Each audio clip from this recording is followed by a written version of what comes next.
Hey guys, what's up? This is Mike from McProgramming.org.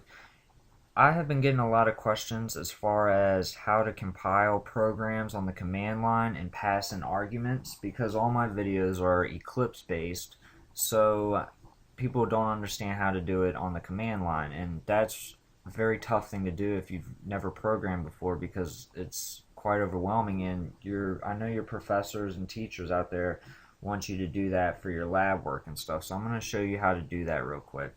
I'm in Notepad++ and I'll just type up a really quick program. I will compile it and run it on the command line, and then I'll also write a very short program and I'll pass in an argument and show you how to run that on the command line. So what we need to do now is we need to create a class, public class, and I called it command line args. Right?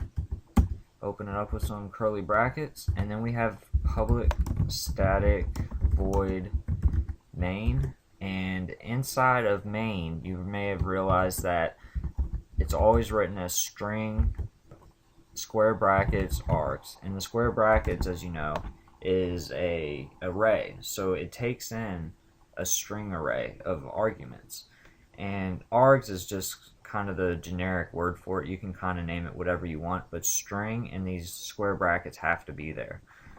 But if you notice, you don't always have to pass in a string of args, but you can, and I'm going to show you how.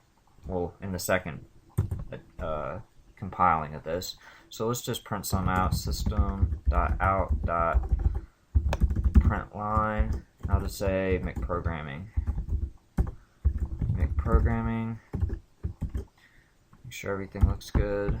Alright, so now what I need to do, make sure it's saved, and I have this on my desktop, so I'm going to go to my command prompt, and make sure you go to your desktop, or wherever you saved it at least, and to change directories, you go cd, and well, let me show you how to see what's in the directory first. So I'm in the Mike directory, and you want to say dir, hit enter, and you see all the things I have.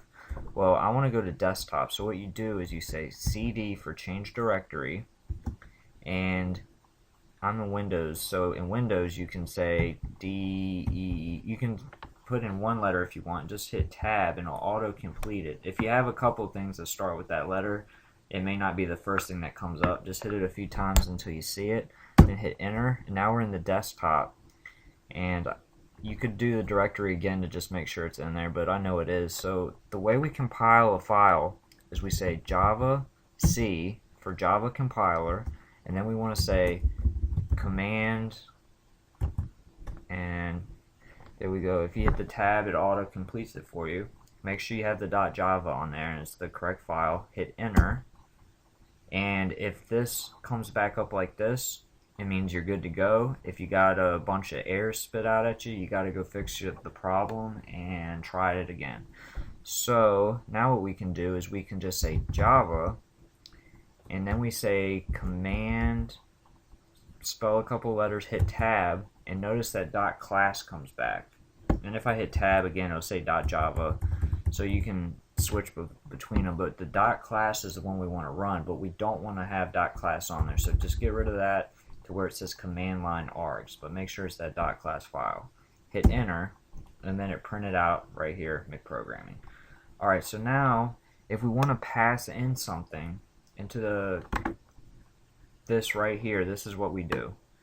I'm going to say, let's say hello, and we'll concatenate that with args 0.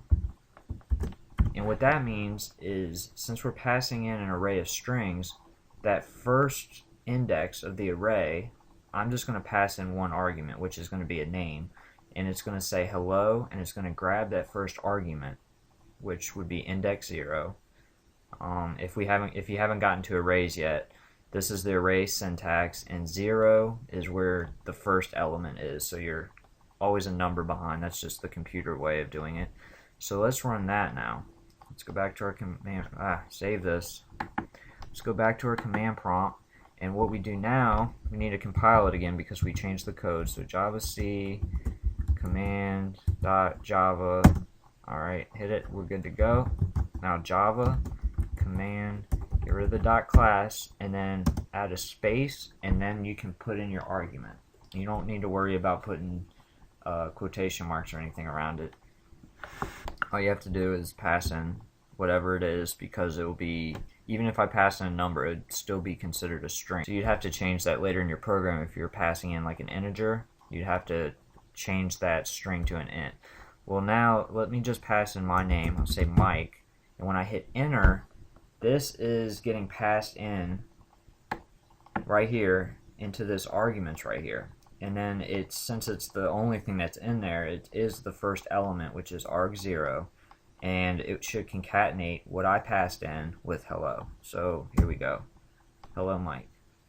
And I'm going to show you that I'm going to add the index 2 into the arguments. I'll pass in 3 arguments, and notice that the third one is the one that gets executed. So let's run that again.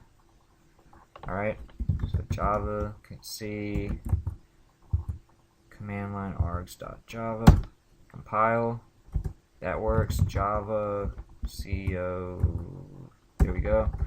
Alright, so I'm going to say Mike, John, Jeff, and it says hello Jeff. So that's how you can pass in a array of strings, and that is what this means. This may have looked crazy before and you never knew why it was like that, but that's why, so we can pass in these type of values.